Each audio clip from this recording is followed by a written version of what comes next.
Good morning, dear students. Today we will read chapter 25, that is your bag, not mine. ये तुम्हारा bag है, मेरा नहीं. New words: donkey गधा, equal बराबर, helpful मददगार, carry लेकर जाना, extra फालतू या अधिक. Ram had two donkeys. Ram के पास दो गधे थे. He used to put bags of goods on their backs.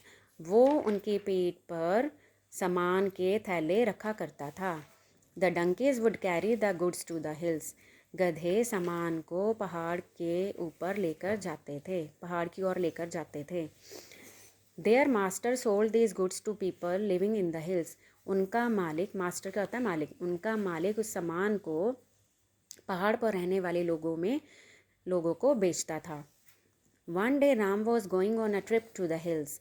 एक दिन राम पहाड़ों की यात्रा के लिए जा रहा था. He put equal number of bags on both the donkeys.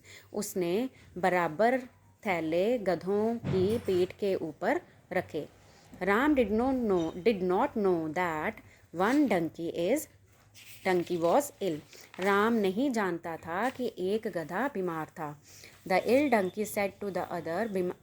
बीमार गधे ने दूसरे से कहा, brother, I can not carry this load.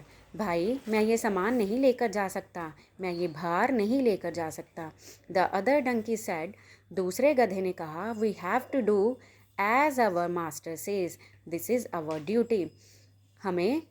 दूसरे गधे ने कहा, हमें वैसा ही करना होगा जैसे हमारे मालिक ने कहा है, ये हमारा कर्तव्य है.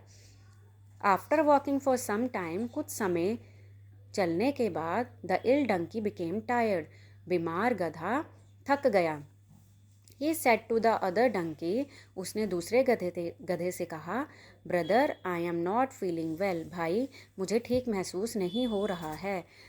Can you take one of my bags. क्या तुम मेरा एक बैग ले सकते हो. The other donkey was not kind and helpful.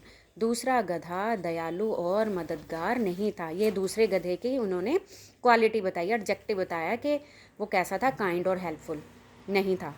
ठीक है, वो काइंड और हेल्पफुल नहीं था. ही रिप्लाइड. उसने उत्तर दिया, आई ऑलरेडी हैव 3 बैग्स. मेरे पास पहले ही 3 बैग हैं. I am carrying mine, you carry yours. मैं अपना लेकर जा रहा हूँ, तुम अपना लेकर जाओ. Saying this he walked on. इतना कहते ही वो चल दिया.